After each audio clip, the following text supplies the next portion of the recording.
Boa noite, meus irmãos e irmãs, mais uma vez, pela graça de Cristo, nós estamos aqui. Hoje que eu me refiro, dia 9 de novembro de 2022, até que o Senhor tem sido gracioso conosco, nos dando vida, saúde e a oportunidade de estar na casa do Senhor. Hoje nós traremos um tema que é um tema que pode ser explorado de várias formas, que é o juízo final. Nós aqui iremos abordar esse tema de uma forma muito tranquila. Vamos observar como esse tema aparece na Bíblia, vamos observar como esse tema vai se desenvolvendo até ele chegar de uma forma mais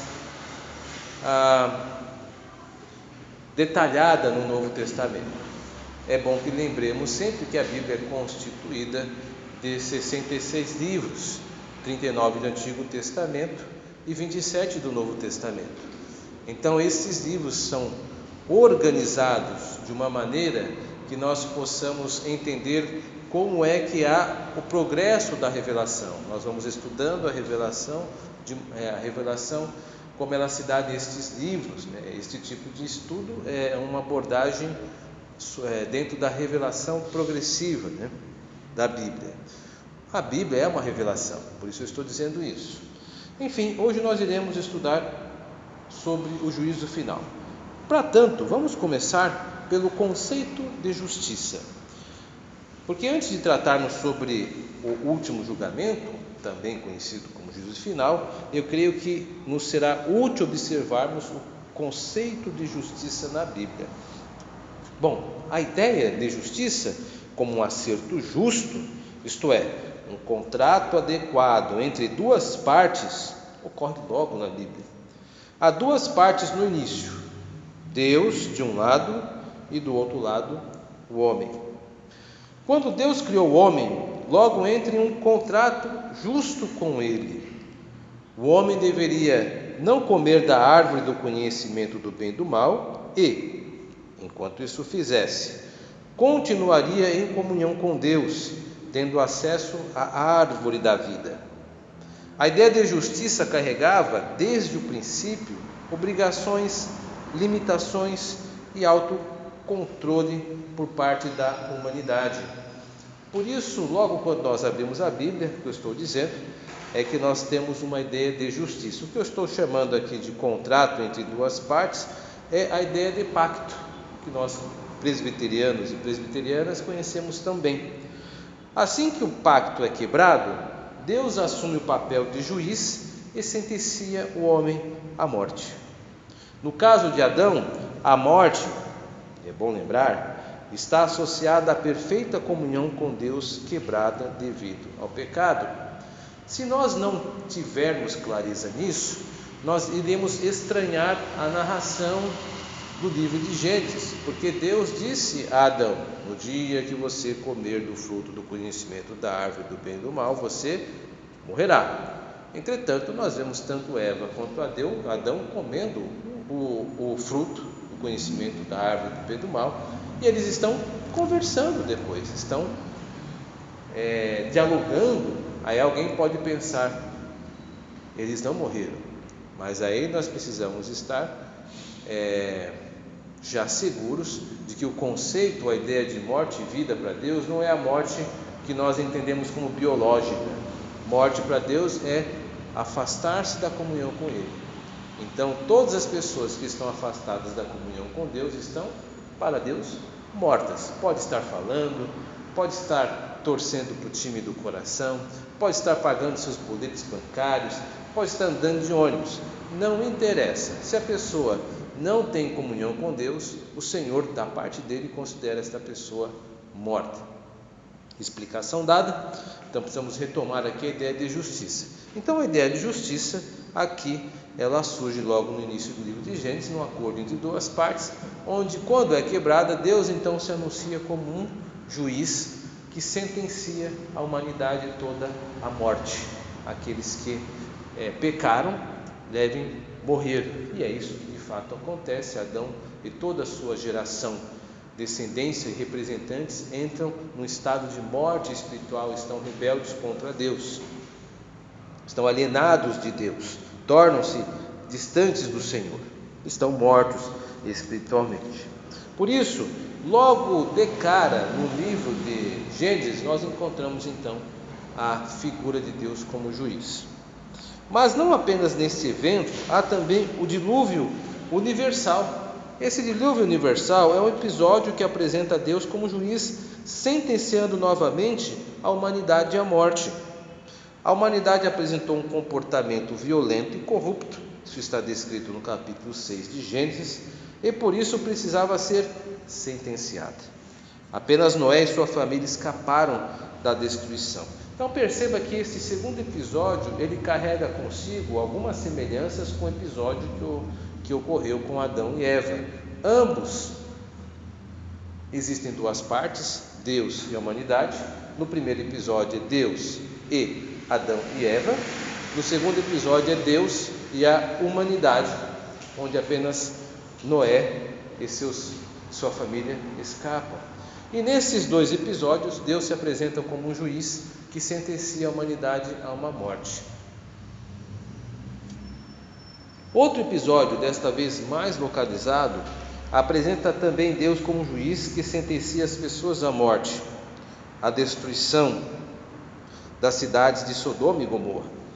Todos os que habitavam essas cidades foram sentenciados à morte. Eu acredito que todos estão familiarizados com o episódio de Sodoma e Gomorra, duas cidades extremamente ímpias. Está lá o relato do capítulo 18, a descrição, salvo engano, 18 livro de Gênesis, acerca da intervenção de Abraão, pedindo a Deus que tivesse misericórdia de Sodoma e Gomorra. E a partir do 18, então, começa a narrar os eventos que vão precipitar estas cidades à destruição. O que importa para nós é perceber que mais uma vez Deus se apresentou como juiz, sentenciou a morte, e aqueles anjos que foram para Sodoma e Gomorra simplesmente foram executar o mando de Deus e tirar Ló e sua família de lá, para que então o fogo do céu caísse e destruísse a humanidade. Guarde isso, esse é o terceiro episódio que Deus se apresenta como um juiz. Embora não haja uma declaração aberta, olha, eu estou aqui como juiz, percebe-se isso. Tanto é que no capítulo 18, verso 25, nós vemos Abraão dizendo assim: não faria justiça ao juiz de toda a terra? Então está bem implícito aí, bem presente, ainda que tão anunciada a palavra juiz, mas está presente a ideia assim de julgamento divino. Antes de avançarmos, como nós vimos 3 episódios, vamos fazer algumas considerações para ir amarrando, para não chegar no final e amarrar tudo de uma vez. Então vamos amarrar estas pontas soltas com uma primeira consideração. Antes vamos considerar que todas essas pessoas que sofreram morte pelos eventos citados, Deus as considerava como sua criação, e por isso viu-se no direito de julgar e sentenciá-las. No episódio da criação de Adão, não levamos em conta isso, porque Adão e Eva foram uma espécie de humanidade diferente das nossas. Eles foram criados bons. Então, naturalmente, nós não temos dificuldade em não ver nenhum tipo de estranhamento quando Deus simplesmente julga a Adão e Eva. Eles estavam ali no Éden, eles tinham uma situação privilegiada, foram criados bons. Nós não vemos nenhuma dificuldade no julgamento sumário de Deus simplesmente julgar e sentenciar Adão e Eva. Mas os habitantes do mundo do Noé, bem como de Sodoma e Gomorra, não prestavam culto a Deus e logo não reconheciam a grandeza de Deus. E por causa disso, inclusive, foram exterminados.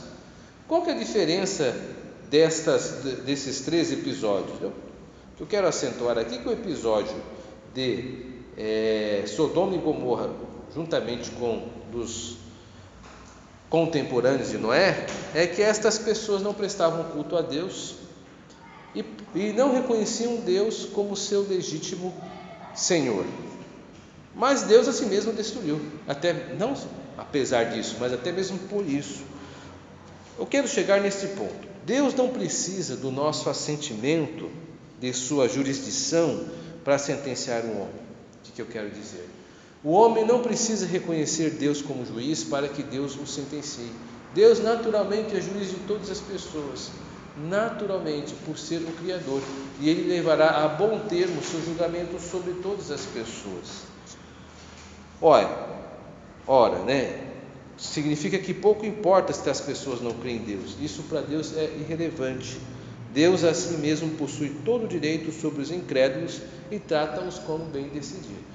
Coloque-se desse jeito. Vamos imaginar a seguinte situação: nós estamos no Brasil, há um território nacional aqui. O fato de você dizer assim, eu não sou brasileiro, altera alguma coisa? Não, você pode dizer que não é brasileiro, você ainda está no solo brasileiro, você está aqui. Se chegar uma conta de luz, você vai ter que pagar. Se tem uma casa, uma conta de água, você vai ter que pagar. Não adianta você dizer que não é brasileiro, que não está aqui. Você usa e usufrui desta terra, que torna cidadão, independente de você disser ou não. O que eu estou colocando aqui não independe daqueles homens de Sodoma e Gomorra e da época de Noé acreditarem em Deus ou não. Deus existe, ponto. E as pessoas têm uma obrigação com Ele, acabou. É a mesma forma que acontece com o nosso mundo.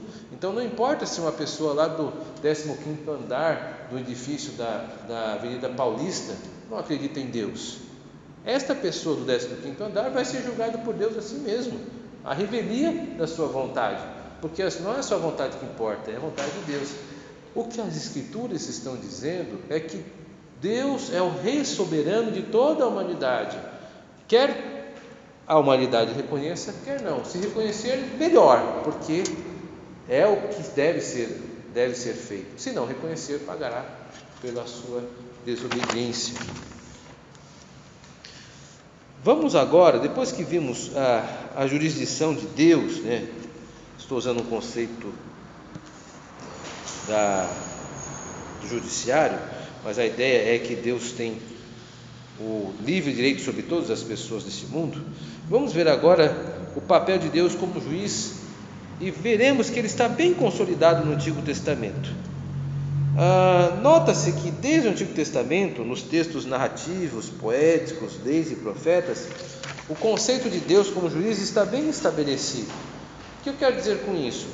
Diferente do termo da palavra da morte, ou a ideia de um mundo por vir, como nós vimos em algumas aulas passadas, nós vimos que paulatinamente este conceito foi sobrepondo-se em camadas, foi crescendo no decorrer do livro de Gênesis. Por exemplo, nós vimos isso juntos, de que Abraão, Isaque e Jacó, eles dormiram com seus pais e não havia muito detalhes acerca para onde estavam indo. É no Novo Testamento que existirá um maior detalhamento. Agora, com o termo juiz, isto não é bem assim.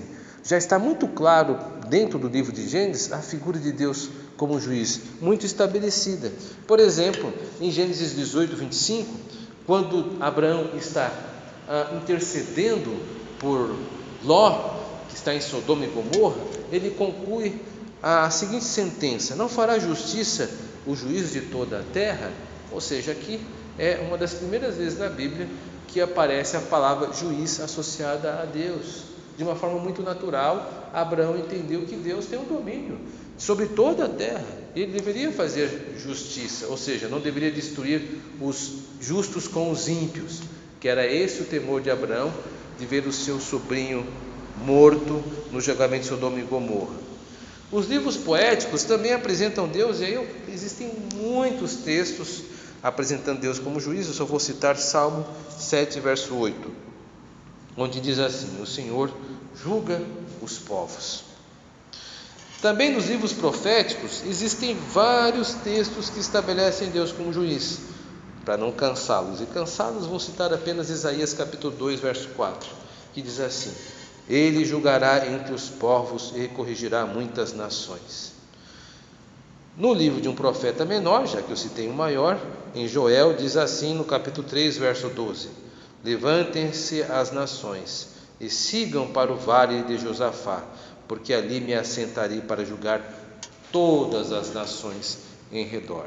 Note que mesmo esses profetas, livro de Salmos e Gênesis, concordam no direito de Deus julgar todos os povos, quer estes povos creiam em Deus, quer não.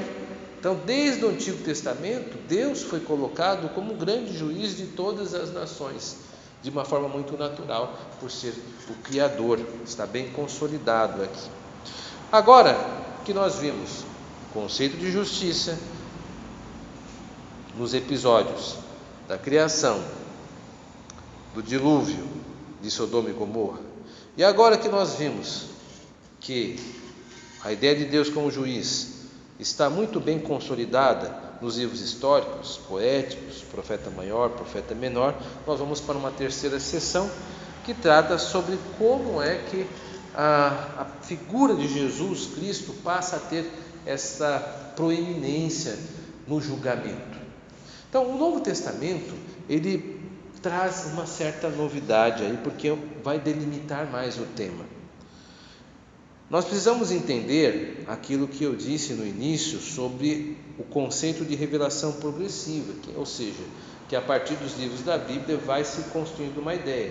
Embora de fato esteja muito consolidada a ideia de juiz, Deus como juiz que julgará todos os povos desde Gênesis, no Novo Testamento este julgamento é delegado à figura de Jesus Cristo. É Jesus Cristo que irá encabeçar esse juízo final sobre todas as nações. Atos, no capítulo 17, verso 31, diz assim acerca deste assunto: porquanto estabeleceu um dia em que há de julgar o mundo com justiça por meio de um varão, de um homem, que destinou diante de todos, ressuscitando dentre os mortos. É claro que está falando de Jesus Cristo. Em João, Evangelho de João, capítulo 5, verso 22, diz assim: eu, Pai, a ninguém julga, mas ao Filho confio todo o julgamento.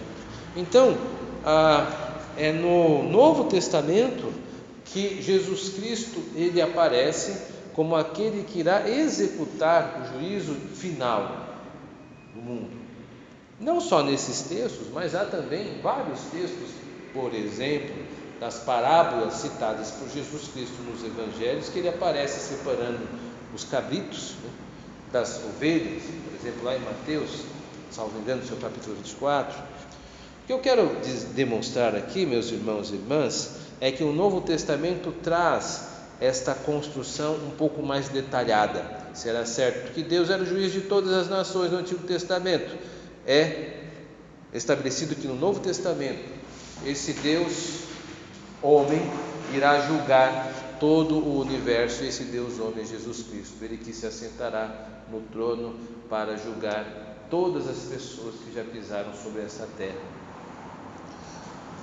Agora, antes de caminharmos mais, precisamos pensar sobre o que será julgado. Afinal de contas, qual é o objeto de julgamento de Cristo? Ele vai olhar o quê?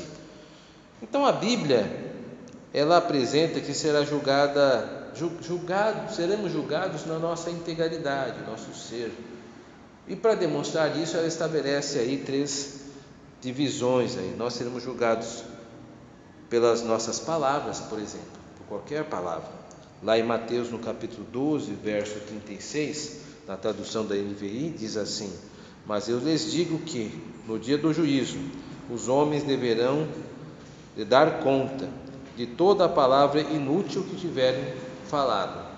Então, há textos que demonstram que Deus ele conhece todas as nossas palavras, até aquelas que parece que nós não queremos assumir, quando falamos mal das pessoas, por exemplo, pecando pela maledicência, que nós não devemos fazer, mas que Arão e Miriam, por exemplo, fazem quando começam a falar mal da mulher de Moisés, a mulher cuxita, e Deus aparece para Arão e Miriam e os repreende duramente porque estavam maledizendo Moisés por causa da sua mulher, estão falando mal da mulher de Moisés, e Deus fere Miriam com lepra. Imagine se Deus decide retomar esse tipo de procedimento e começa a dar lepra nas pessoas que falam mal dos outros, né? O caso é que Arão e Miriam estavam muito à vontade numa conversa entre os dois, mas Deus chama eles para si e diz: eu estava lá ouvindo e vocês erraram falando isso. Então Deus conhece todas as nossas palavras, até aquelas que a gente parece que está dizendo de uma forma sem muita pretensão, sem muita dedicação, essas palavras serão utilizadas no dia do juízo. Todas as nossas ações serão avaliadas por Deus. Isso está bem estabelecido em 2 Coríntios, capítulo 5, verso 10, um texto que bem visitado nos nossos estudos, mas não por isso menos importante, por isso eu cito aqui. Porque importa que todos nós compareçamos perante o tribunal de Cristo, para que cada um receba segundo o bem ou o mal que tiver feito por meio do corpo. Há textos que demonstram que Deus conhece todas as nossas ações, até aquelas que nós fazemos de mais ingênuas ou mais simples no secreto. Por exemplo, eu cito aqui o episódio de Natanael, que está sentado debaixo da figueira. Ele estava solitário ali, e de repente Deus, Jesus Cristo, quando reúne com as pessoas, Natanael é trago a ele diz: olha, Natanael, eu te vi debaixo da figueira. Ele ficou surpreso. Ou seja, os olhos de Deus estão em todo lugar, observando as nossas ações. E até um possível meditar debaixo de uma figueira, Deus está atento a isso. Não só toda palavra, não só toda ação, mas também todo pensamento será julgado por Deus. Está lá em Romanos, no capítulo 2, verso 16, diz assim: no dia em que Deus, por meio de Cristo Jesus, julgar os segredos dos homens de conformidade com o meu Evangelho. Então, há textos que demonstram que Deus conhece os nossos pensamentos, e conhece bem. Por exemplo, o episódio de José, esposo de Maria, ou na época noivo, quando ele apenas tensionava deixar Maria secretamente, ele estava apenas arquitetando um plano de abandoná-la, mas de repente um anjo aparece e revela a ele o que ele estava pensando e arquitetando. Então Deus conhece todos os nossos pensamentos, e esses pensamentos serão julgados por Deus. Então Deus conhece todas as nossas palavras. Arão e Miriam são um exemplo disso. Deus conhece todas as nossas ações. O texto de Coríntios diz acerca disso. E Deus levará em conta todos os nossos pensamentos, que serão julgados segundo o Evangelho, como Romanos 2 joga luz sobre esse assunto. Portanto, caminhando para o encerramento, eu acho que essa introdução é importante para esse tema. É um tema bastante detalhado, nós vamos voltar nele mais vezes, mas hoje eu queria apresentar mais este assunto de uma maneira mais natural, mais tranquila, como ele aparece na Bíblia, livro por livro, e dizer a todos e todas que esse assunto mais consolidado no Antigo Testamento, a ideia de Deus como juiz, é inquestionável, já aparece formatada, consolidada, estabelecida em Gênesis, e vai ganhando cada vez mais corpo no Novo Testamento, que se revela a identidade do juiz de uma forma cabal, que é Jesus Cristo. O Novo Testamento acrescenta isto. Como considerações finais, eu só quero destacar que facilmente hinos, cânticos de louvor acabam aludindo a Deus como amoroso, consolador, misericordioso, e de fato esses são inegavelmente atributos de Deus. Mas Deus também é justiça. O simples fato de nos encontrar, que um dia nos encontraremos com o Senhor para sermos julgados por Ele, deve nos fazer considerar cada pensamento, cada palavra e cada ação que fazemos. Como seriam os nossos relacionamentos nesta terra se nós procedêssemos sempre assim? Pensássemos antes de falar, pensássemos antes de fazer e pensássemos antes de pensar. Como isso? Observando o que estamos pensando, Que o temor de Deus seja a nossa rotina diária, meus irmãos e irmãs. Deus abençoe-nos a todos. Despeço-me aqui de quem me ouve em nosso canal. Nós da igreja aqui iremos participar de um debate sobre este assunto ainda, e você está convidado, quando puder, estar aqui conosco nesta segunda parte dos nossos estudos. Desde já, um grande abraço a todos. Deus nos abençoe. Amém.